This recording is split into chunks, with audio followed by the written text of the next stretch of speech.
¿Puede un pueblo entero cruzar el desierto no solo con los pies, sino también con el alma? ¿Puede una nación nacer del polvo, del hambre, del miedo, y aún así caminar hacia una promesa que solo vive en la fe? Esta es la historia de un pueblo que no marchó por ambición ni por gloria, sino por la certeza de una palabra, la promesa de una tierra, un hogar eterno bajo el sol de Canaán. Durante 40 años, el viento del desierto fue testigo de su prueba. Un éxodo que comenzó con cadenas rotas y terminó con un ejército de corazones templados por el fuego de la adversidad. Las arenas del Sinaí borraron generaciones enteras, hombres y mujeres que caminaron sin llegar, cuyos huesos se confundieron con la tierra, pero cuyo espíritu fue el cimiento de algo más grande. Ahora, al borde del Jordán, una nueva generación se alza. No conocen el látigo del faraón ni el mar abierto por el poder divino. Sus ojos no han visto el monte ardiente ni el rostro de Moisés resplandeciente ante la gloria. Son hijos del desierto, forjados por la espera, endurecidos por la carencia, pero encendidos por una fe que ya no depende de milagros visibles, sino de una promesa invisible que late en sus corazones. El aire es denso, cargado de expectativa. Frente a ellos, el Jordán se ensancha, sus aguas turbias reflejan un cielo sin respuesta. Más allá, la tierra prometida, colinas verdes, ciudades fortificadas, pueblos enemigos. No es el Edén que imaginaron, sino una tierra que exige conquista. La promesa no será un regalo, será una prueba más. Josué, hijo de Nun, se adelanta. No viste la túnica del profeta ni empuña el báculo de los milagros. Es un guerrero, pero también un creyente. En su mirada hay un eco del líder anterior, una mezcla de humildad y fuego. Aprendió a la sombra de Moisés que el poder no radica en la fuerza, sino en la obediencia. Su misión no es solo tomar la tierra, sino guiar a un pueblo hacia su destino sin que el peso del pasado los aplaste. Detrás de él, las tribus guardan silencio. 12 estandartes se mecen al viento, 12 historias tejidas por el mismo hilo de fe. Nadie habla, pero todos sienten el mismo temblor en el pecho. Cruzar ese río no es solo avanzar geográficamente, es abandonar el ayer, enterrar la duda, cerrar el ciclo del desierto. Y entonces, el milagro se repite, no con la grandiosidad del Mar Rojo, sino con una sobria majestad. Las aguas del Jordán se detienen, obedecen al mandato del Eterno.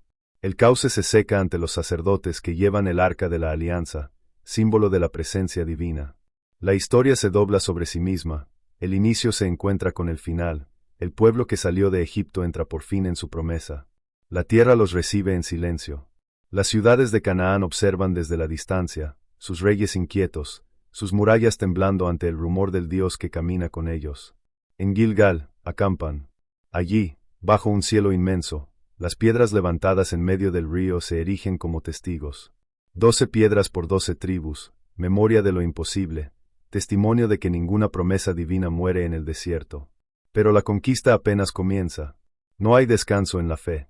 Jericó se alza frente a ellos como un desafío, una fortaleza que simboliza todo lo que aún deben vencer. Y sin embargo, Josué no ordena espadas, sino silencio. 7 días de marchas alrededor de la ciudad, 7 vueltas de obediencia y paciencia. Y cuando el sonido de los cuernos rompe el aire, las murallas ceden. No por la fuerza del hombre, sino por la constancia de creer cuando todo parece absurdo. Así se abre paso la historia, con sudor, con guerra, con sacrificio. La tierra prometida no fue un jardín sin espinas, sino un territorio de aprendizaje. Cada batalla, un recordatorio de que la fe no es estática, sino movimiento. Que las promesas se conquistan paso a paso, golpe a golpe, lágrima a lágrima. El pueblo crece, se asienta, planta viñas donde antes hubo polvo. Los niños juegan donde antes hubo miedo. Las tiendas nómadas se transforman en hogares de piedra. Por fin, la nación soñada por Abraham, liberada por Moisés y guiada por Josué, comienza a respirar en la tierra que emana leche y miel. Pero no todo es victoria. La tierra prometida también exige responsabilidad. En su abundancia, acecha el olvido. El mismo pueblo que cruzó el Jordán con temor y reverencia aprenderá, con los años, que la prosperidad puede ser una prueba más dura que el desierto. Porque mantener viva la fe entre los muros de una ciudad es más difícil que mantenerla bajo las estrellas del Éxodo. Josué lo sabe. Su mirada envejece con la historia.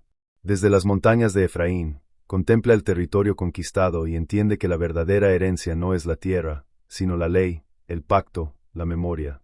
Reúne al pueblo una última vez y les recuerda lo esencial. Si el Eterno es vuestro Dios, servidle con todo el corazón. Pero si otros dioses os atraen, elegid hoy a quien serviréis. Su voz se quiebra, no por debilidad, sino por el peso de la eternidad que siente sobre los hombros. Cuando cae el sol sobre el valle, Josué sabe que su ciclo se ha cumplido. No habrá mar que se abra ni monte que hable, solo la continuidad de una historia que deberá sostenerse en la fe de cada generación. El líder muere, pero la promesa permanece, viva en los campos, en los altares, en los nombres de las ciudades que llevan la huella de la conquista. Y así, la historia del pueblo de Israel deja de ser solo una travesía física y se convierte en un viaje espiritual. No es la tierra la que da sentido al pueblo, sino el pueblo el que santifica la tierra. Desde aquel cruce en el Jordán hasta los confines del tiempo, su legado se escribe en la memoria humana como una metáfora del alma que busca su propia tierra prometida. Porque todos, de algún modo, caminamos en un desierto. Todos llevamos promesas que parecen lejanas, sueños que exigen fe, batallas que se libran más dentro que fuera. Y cada uno, al final, se enfrenta a su propio Jordán. La historia del pueblo de Israel no es solo la crónica de una nación antigua. Es el eco de la humanidad entera, recordándonos que ninguna promesa se cumple sin perseverancia, que ninguna fe sobrevive sin lucha, y que incluso cuando todo parece perdido, hay un río que se detiene, un paso que se abre, un horizonte que nos llama. Porque la tierra prometida no está solo al otro lado del Jordán, sino en el corazón de quien decide seguir caminando, incluso cuando el desierto parece no tener fin.